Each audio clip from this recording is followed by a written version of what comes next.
welcome to the Joe Cortez Show here in Las Vegas, Nevada, the entertainment and the sports capital of the world. Shelly, my co-host Shelly Stevens. Shelly, good to have you on the show again today. Hey, thank you for having me. Always so nice to have somebody like you, very personable, caring, and your heart's in the right place, you know? You're so sweet. Thank you. You know, we're dressed like this, why? Oh, because it was Mardi Gras weekend. I'm so used to being on the weekend. Tuesday. It was Fat Tuesday, which means it was a celebration, you know, before Ash Wednesday, when everybody has to give up something for Lent. So we have a little Mardi Gras party on the night before on Fat Tuesday, and everybody goes crazy with drinking, eating, dancing, partying, having such a good time, and wearing our beads, right? Got to pull your beads out. I got my little beads here today. That's right. That's right. We had so much fun, did we? It was a lot of fun being on at Lola's this past week. I mean, Lola's is a nice restaurant. They have great food. The entertainment is great. And one thing I like about Lola's, that everybody's like family. They very are caring like family. A lot of hugs. Everybody's hugging each other. Everybody. That's why we've been there almost 10 years 10 years now. huh? Yeah, in and out of being on cruise ships. Whenever we would come home, we would perform at Lola's because they're right up the street. But you've been there for almost 10 years now. So yeah. So it goes to show that you guys, I mean, being in one location for 10 years talks about your talent. Thank you. I mean, people want you over and over again every year. Yeah. This year, the Mardi Gras was really exciting. Everybody was dancing. It everybody was the best ever. It was a good time, you know. Yeah. And PJs and her husband, Carlos were having a great time. Oh my goodness. And Lola was there herself too. Lola was there in her full glory, leading the parade and everything with the umbrella, and everybody waves the white hanky in New Orleans. I think we could go to one of the videos of one of the clips. We have several clips we want to show you. So we have Rick ready to go with our show. Okay. We're gonna celebrate and have a good time. It's time to come together. Fuck you.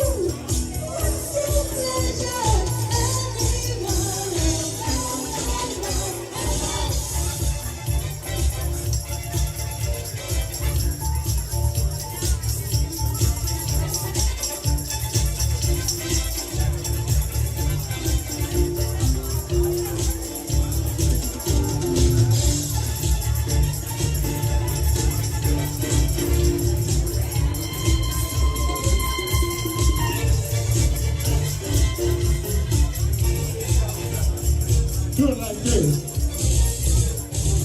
We're gonna have a good time tonight. Let's celebrate. Wow, that was amazing. Everybody was having a good time. Everybody dancing away. I know. Lola was right there in the mix. It looked like you were down in New Orleans? New Orleans, yes, huh? It was so much fun. Oh my goodness. So you do this every year, right? Yeah, every year. Now, And every year you guys do that. better. Normally you're there on Saturdays from 6 to 10. Mm-hmm. But this week you did a Tuesday and Saturday. Tuesday and Saturday. Yeah, we'll be back again tomorrow. Yeah. we have another clip of part of the party that went on. Oh, Let go so with the other good. clip. So good.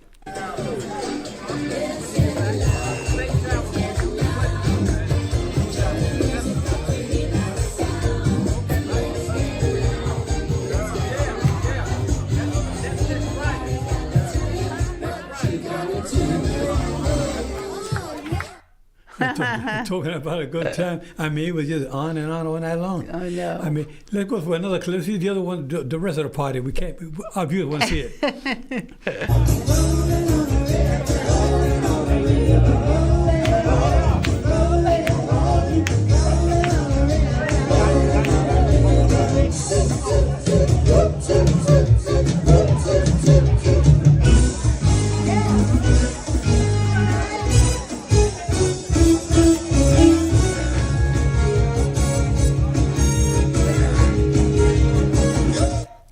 You know what's so great, too, about the Mardi Gras at Lola's is that Wesley and I were based on a ship in New Orleans one year on Norwegian Cruise Lines. And I was there for my first and only Mardi Gras in New Orleans. And it was the best. The people in New Orleans are so sweet and so nice. And because we were there every Sunday, they would invite us over for dinner. And we'd see them like every week that we were doing the contract. It was just great. So the next day we went out like after Mardi Gras. because we weren't there like on a Tuesday. So we came back, I think we were there on Sundays, and we would come out and the streets were still a mess from the Mardi Gras Festival. There were like crawfishes like all over the street and stuff, and you could tell Mardi Gras was happening there. Yeah, well, now this year Mardi Gras has been going on forever. So, but the food at Lola's, I mean, the food is excellent. Oh my God, she made special food and everything because normally she only makes the beignets, which is very popular in New Orleans. It's a dessert. It's like a powdered donut, but so much better the way they make it and everything. And actually, you had ordered some. I remember I was eating some of your beignets before I started to sing. It was so good. It gave me the energy with all that powdered I sugar. had my normal jambalaya. It was very so good. Oh, and then, my then God. for dessert, I had to take that. Yeah. I really wanted a bread pudding, but I said, no, I'll go with that one first. It was good. I know. Everything's good there. The menu but is the so entertainment good. is really special. We have any more clips of the parties? I think we might have a couple When we more. have one more, I I'm gonna don't go know. one more. Oh, my reality, you're lost in my dream. Oh, my.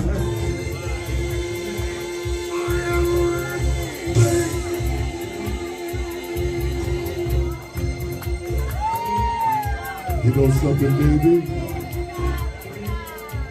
It really doesn't matter what anyone thinks.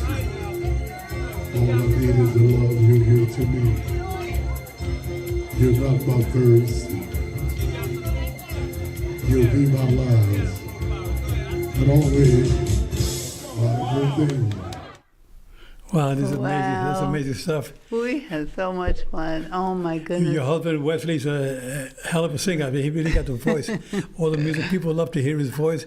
He got so much talent. Now, was he with the Commodores and with the Stylistics back in the day? Stylistics first, yeah, in Like the when he first he was a 70s. young teenager back then. Yeah, and the Commodores in the 80s. He still looks like a teenager these days.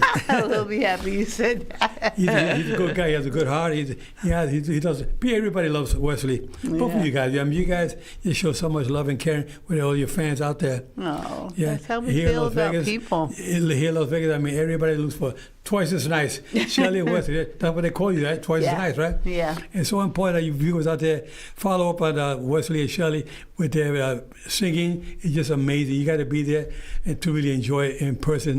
Nothing but the best, you know. If you go back to the Motown days, the glory days, the golden era, when all the great music was out there. I mean, not that there's good music today. There's good music out there, but people still remember the golden era, the Yeah. 70s, 80s. It was like boxing. People remember the golden era, but we were involved with all the big fights. We were Roberto Duran, Sugar Ray Leonard, Iran Barkley. Before Mike Tyson, you know. Yeah. Then Mike Tyson came towards the tail end of the golden era. But it's so nice to have watch you and your husband perform every Saturday night at Lola's from 6 to 10, right? Yep. Unbelievable. That's amazing. You know, but I mean, you guys have been very successful, and I can tell you that success is such a wonderful thing. I mean, success is not for the lazy. You know. This is absolutely true. You know, it requires what? Effort and commitment and perseverance, always. That's for sure. Absolutely. You know, success is getting what you want. You know. Yes, you have to keep persevering because happiness is wanting what you get, you know? It's You know, simple. and not only what you get, but success is what you have. Yeah. So you know, you go keep talking about success, and success is what? It's not what you have, but it's a journey, not a destination. That's true. That's true. The destination. Or you know, everything. Like I said, remember that your heart has to be in the right place. Or you know, when Oh, you're definitely. talking about doing things in life, your heart's got to be in the right place. You know. It And, does. It does, because especially now, you know, with the temperature that the whole world is in right now, it's like so messed up. You know, when we were growing up as kids, we would respect every government official, no matter what political party he was from, and things have changed so much. So we never discuss like politics, religion, or race in our shows. Right. You know, that's what makes one thing about us performing all over the world. You know, we never discuss those. You know, it's like, you know, vote for who you want to vote for, and just, you know, let the rest be held up to God. You That's know? true. That's true. Yeah. You know, loving one another, you know, is very important. That's absolutely right. Yeah, because your heart has to be in the right place for that, you know. For sure, you know, and everything's possible with God, right? That's right. That's right. You gotta remember that everything is possible with God, but we have to try to love one another, care for one another. You know, it's not about who's better than who, whatever. We just love one. We care for. I care for all my friends out there. Everybody in the same business that we're in, whether it's boxing, whether it's entertainment, we love people out there. Yeah, that's why I got you as my call, because you and I have a good chemistry together. We can talk about good things, because our heart's in the right place. Exactly. You know, and that's where we got to be with everybody, regardless of where they come. If people make a lot of mistakes out there, that's okay. You know, we learn from mistakes. That's right. Because nobody's perfect. That's absolutely right. We learn from our mistakes. Right. You know, all of us have made mistakes. We got to say, you know what? I made a mistake. Let me correct it. Let me go forward. That's right. You know, I mean, we got so many people out there. I mean, I made mistakes, but I was refereeing. I made some mistakes, but you know what? I kept learning from some of the mistakes that I made. It got me to become a better person and a better referee. That's right. But people say, Joe, how do you get inducted to 5 Hall of Fames already? And my 6th is coming up now in Atlantic City in September. Wow. It'll be my 6th Hall of Fame. But you know what? I thank God for that, because I know I made it. I made it because I was honest, I was caring, I was loving, and I care for the fighters in the ring like if they were my sons. You know, I care for fighters and females too. So they were my sons and daughters. I remember refereeing Layla Ali several times. Wow. Yeah, I mean, she was a great fighter herself, and like not as great as her father. I mean, nobody could be as great as Muhammad Ali. He was one of the great ones out there. Yeah. But Layla Ali, I refereed about 2 or 3 times. There were so many good fighters out there. But you know, boxing also made me a better person. It made me understand and care for one another, because there's a lot of things that go on in boxing behind the scenes that you say to yourself, you know, there's people out there that want to be better than me as a referee. That's okay. You know, I want to be better than the next guy. I don't want to be trying to say I'm the best. But I'll tell you one thing, I was hard to beat. I wasn't the best, but I was hard to beat because I care for people. I was all trying to make it the best I could in the boxing, just like you and your husband. You guys perform with your music. You know, you guys out there doing your thing. I mean, being at Lola's almost 10 years says a lot about your talent. Yeah. It's about your caring. People say, I know you for 10 years. They have you at one location for 10 years. That means you must be doing something right. you know, Yeah. and it's all got to do with your personality. Where you could be the best performer in your world, but if your personality is not right, you're not going to make it. People say, no, we're going to get away from this guy. They love you because you guys are loving, caring, always hugging people, and you do it from your heart. That's so important. Oh, I appreciate that. Thank you, Joe. You know, and that's the way we'll have to be. You guys out there watching, you know, caring for one another is so important, because, you know, if you want to make it in life and be successful with your family, especially your children look up to you, you know, to want to be like mom and dad. You know, they want to try to be the best. I know I didn't have the privilege of having a father bringing me up, because my mother brought us up by herself. It was my mom and my father. They got separated when I was a little 2-year-old, and I was basically on my own with my mom. My mom she played the role of mother and father, you know. And but you know, we were successful. I got into boxing and got me on the right track. Gaspar Ortega, who moved into my neighborhood, he was the guy that really kind of opened the door for me for boxing. It wasn't for Gaspar Ortega, I would have never made it as a fighter. Winning the 6 Golden Glove championships, the Spanish Golden Gloves twice, the Eastern Golden Glove, the National Golden Glove, and the Novice Golden Gloves, and the Open Golden Glove. And it was fun, you know. Nobody thought that I was so skinny, 112 pounder, then 118 pounder. I turned pro when I was 117 3/4 pounds in Bakersfield, California. And I remember, and it was Tony Salgado was my first opponent, and I stopped him in the 3rd round in Bakersfield, California. It was a great experience for me. But you know, Shelly, like yourself, you have a beautiful daughter, you have beautiful grandchildren. The thing is about bringing your kids up the right way, and they can follow your footsteps. Now, your daughter, she's in the medical field? Yeah, she's a scientist. A scientist. What does she do again? Very, very smart. She works at a company called Merck Laboratories. They make basically a lot of the medicines that we take each and every day.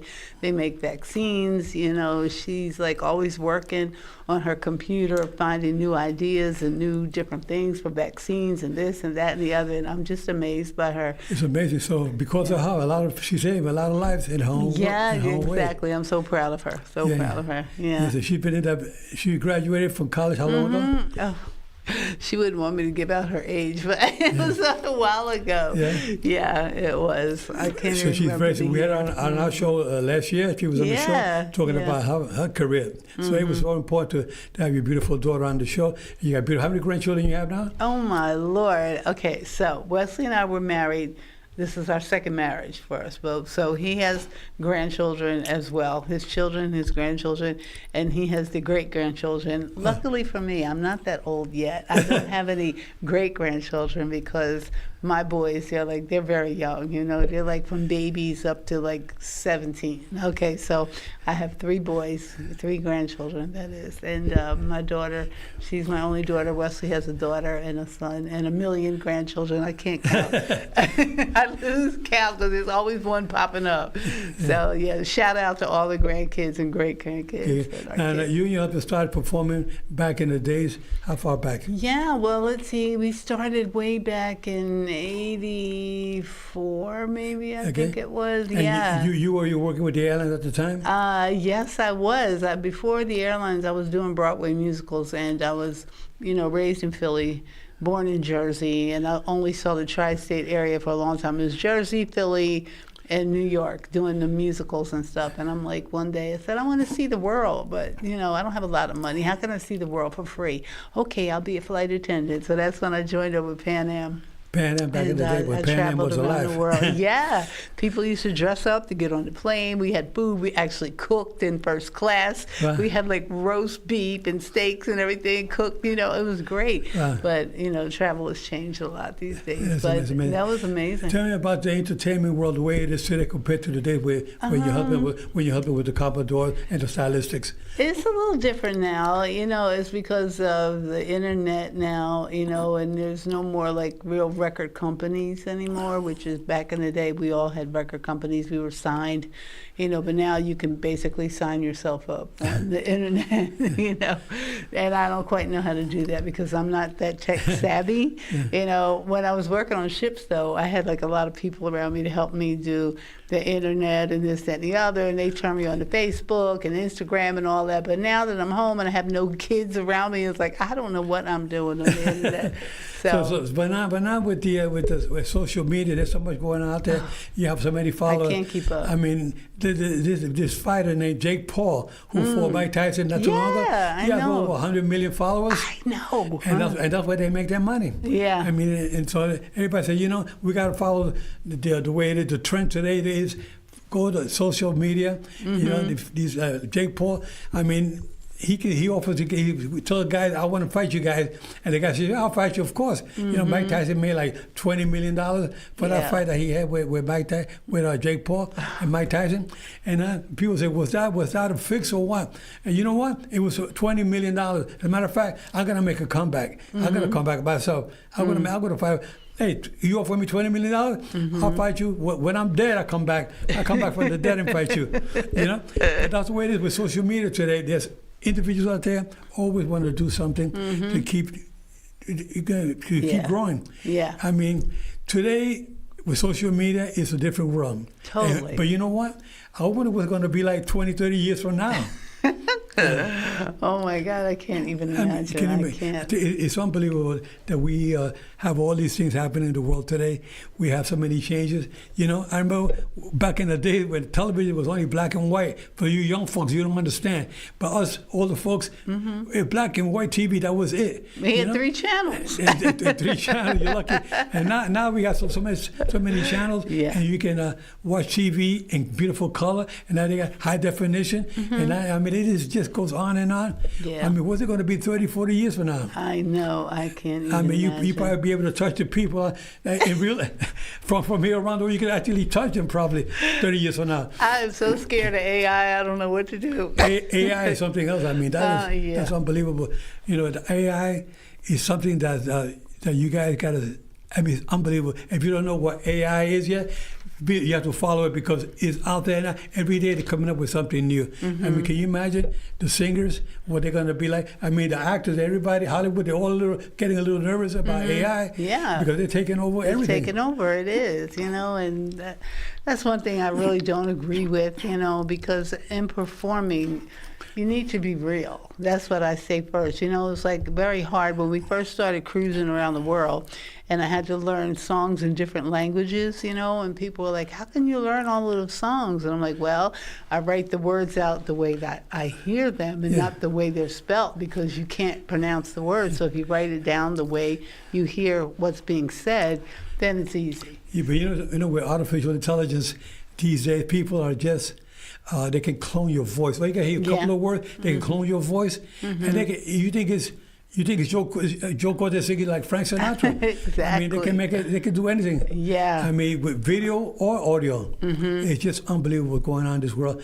And you can imagine we're going to be 30, 40 years from now. Oh, yeah. And Wesley can tell right away if something is AI. He has that ear, you know, because he's been in music all his life. Well, one thing about you entertainers, you guys have an ear for that music. You know exactly the tone, the beat, everything, the sound. You know exactly what's going on. You're like me when I watch a referee.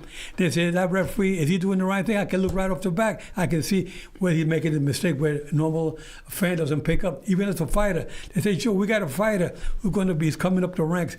What do you think? I want you to watch him. What do you think? I go in the gym and I watch him 2 or 3 rounds. I can tell if it was that championship material or not. And I remember it happened with Devin Haney. When Devin Haney was a young kid coming up, 10 years old. I told the kid, come here, kid. You just won this Police Athletic League tournament. That was up in Mesquite. And Devin Haney was 10 years old at the time. Wow. I said, who's your trainer? He said, my dad, bring him over here. He brought his father over. I said, sir, this kid is championship material. You know? He said, how do you know? I said, just watch him. I can tell. He was 10 years later, when he was 20 years old, he's WBC lightweight champion of the world, Devin Haney. Wow. And he made how many millions of dollars he made already? I know. And some fights he fight for $10, $15, $20 million fights. And that was when he was a baby. I spotted him right off the bat. Yeah. Same thing when Iran Barkley. When I watched Iran Barkley, who became middleweight champion, he knocked out Tommy Hearns. But you fans out there know Tommy Hearns was a great fighter. But Iran Barkley was an up-and-coming middleweight. He knocked out Tommy Hearns. You know, I mean, the people say Tommy Hearns got knocked out by Iran Barkley. Iran Barkley, when he was fighting 6 rounds at Madison Square Garden, his trainer would come up to me and say, Joe, what do you think about this kid? I said, that kid, I refereed him already a couple of times, championship material, that guy going places. Wow. And I can pick him just by looking at them, 2 or 3 rounds, I already know, you know? And that's the way it is. With your music, in the music world, you see these entertainers performing out there, and you can tell whether they have the talent, the making of the face of music in the future. It's a big difference between singing and performing. You know, a lot of singers are great in the studio, but when it comes to performing on stage, it's not as good, or vice versa, you know. Like, I love going in the studio to record. My husband calls me the one-take girl, because I go in there, I sing it, it's done. You know, a lot of people, oh no, can we do that over? I want to do this line over, and I'm like, no, let's just do it. And then if you sing from your heart, it can come out right the first time. Yeah, that's just like Frank Sinatra. Frank Sinatra, back in the old days, you know, when he started out, Frank Sinatra was born and raised in New Jersey, Hoboken, New Jersey. Yeah. Okay? That's where Frank Sinatra started. I mean, how many guys tried to be like Frank Sinatra after he passed? Yeah. So many guys out there, but there's only one Frank Sinatra. That's right. Exactly. You know, there's only one Nat King Cole, one of my favorites. Yeah. I remember meeting Freddie Cole, Nat King Cole's brother, down in Puerto Rico. He used to perform at the Uncle Kids to the hotel where I was the executive assistant manager. And Freddie Cole was singing, he played at the piano bar, he'd be playing, and people would say, sir, can you play Smoke Gets in Your Eyes songs, or songs that Nat King Cole used to play, you know? And he says, I'm sorry, I don't sing any of my brother's songs. I see, but he sounded so much like his brother. But he said, I'm sorry, but due respect to my brother, I would not sing his song. I sing my own songs. But Freddie Cole was a good guy. He had an adopted kid named Lionel. Lionel must be in his 30s, 40 years old by now. And I know when he was 3 or 4 years old. That was back in the days when I met Freddie Cole. And Freddie Cole, we had a good time together. Every Wednesday, we would go out. I had a small little boat, a 25-footer. We go out fishing every Wednesday, go on the boat, and he would be, man, Joe, I love going with you. Every Wednesday, he would be over there. Joe, come pick me up at the hotel about 10 o'clock. I'd pick him up. We would take him to the marina. We would go fishing. And we had good times. And then one day, we were out there fishing, and we caught so many fish. We came back. He said, man, Joe, this is amazing. I think I'd rather be a fisherman than be a singer. This is so much fun. You know, Natalie Cole used to come and see us perform in Florida all the time. We performed in Florida for Oh, a while back, and it was like I think we were there for a year, and we just made friends with her, and she started coming every week, just like you come to Lola's every week, and it's amazing the great people you can meet for Yes, music. it's amazing. I remember when Freddie Cole he showed me, he had a video, small little 8mm video, showed me of his family, and Natalie Cole, well, she was about 12 years old. He said, that's Nat's daughter. I said, that's Nat, your brother's daughter? He said, yeah, that's my niece, 12, but she was 12 years old. Yeah. She was a great singer, you know? Oh, wow. I like when they did that version, that record of Unforgettable. Unforgettable. Oh, yeah. Her father, who had long passed, and how they put it together with her singing with her father. You know, I'm going to do that for you tomorrow night. Yeah, that's one of my favorites. Really? Nat King Cole with his daughter Natalie. See, Joe, that's why we love you. You love all styles of music, just I like we love do. all kinds of music. You know, but I love the old timers. They were really great. Tony Bennett, one of my favorites too. Dee Martin was a hell of a Frank Sinatra, and of course the Flamingos. Oh yeah, the Flamingos. I love the Flamingos. Yeah. I love Frankie Lyman and the Teenagers. That's were right. great, and it was we could go on. The Commodores, when your husband was with them, the Stylistics. Yeah. I mean, there were so many great songs. One of my favorite songs is in the one. You Made Me Feel Brand New. You Made Me Feel Brand New was one. That was by who? Stylistics. The Stylistics. Yeah, that's it. Where your husband was. I mean, that was an amazing song. He was 14 when he started. He was 14 years old when he started. He was playing one day. He was rehearsing, and some of the guys for the Stylistics heard him, and they heard that music. Window was open. He was playing. And who's that young kid playing that piano, the organ, whatever it was? Yeah. And they knocked on the door. Hey, who's that playing that organ? And his mother said, my son. but he was too young. She didn't see him go so early. But he managed to escape and rehearse with them, right? Yes, you remember that story. Oh yeah, he had great stories with his music. I mean, how popular he was with the Stylistics and the Commodores. Yes. And now, so tell me what's happening now. What's on the horizon with you guys? Oh, well, actually, we are rehearsing with the band, and we're going to be coming out with a show pretty soon. And it's going to be a tribute to all that music from back in the day with the sound of Philadelphia. So we're getting it together right now. So you've heard it first here on Joe's show. So look out for that, and we will let you know exactly when it's going to be out. What's the name of it? We haven't given it a name yet, but it's going to be something like that. It's a video? We're going to shoot a video in a couple of weeks, and then we're going to submit it to some agents and some different casinos and everything, and we're going to see what happens. That'd be good. I mean, watching you and your husband perform now, can you imagine with a band, 5 or 6 people behind you guys? It'd be a great show to put on here in Las Vegas. Being that you've been with Lola for almost 10 years, I mean, any hotel here in Las Vegas would love to have you guys. But what, you know, what I like about you guys is that you have a good attitude. Your good attitude will get you to a higher altitude. This is true. And that's important in life. It's your attitude that you have. And you and your husband, you have a good attitude about you guys, where you are with people. People love you guys. You care for you. And if you guys out there watching, you know, that's so important in this world that you have a good attitude. But the good attitude, from the heart, will get you to a higher altitude. And God will get you there because you're doing it the right way. You know, we care for you guys. We love you guys. I care for people out there. I was in the hurt business as a fighter, but you know what? But my heart's in the right place. That's why I love people out there. I love putting the show together. I've been doing this show that I've been on for over 10 years already. And I do it because I love doing it. It's not about money, but about me putting money in my pocket with these shows. That's not about me. I'm about loving and caring people and get the people to understand the way I am, the way I feel about humanity out there. I love harmony. I love everybody to be together, sharing, and meaning it from the heart, because you know what goes around comes around. You know, everything is possible in this world, you know? Absolutely. Before we go, I want to give a big shout out to our producer, to Rick Manning. He's like so awesome. Oh, man, I love the guy. I sent him videos at the last minute because I can't figure out how to get it to him and stuff, and he's so patient with me. So thank you, Rick, all right? And Rick actually shot the first video of Wesley and I doing a show at the Liberace Mansion years ago.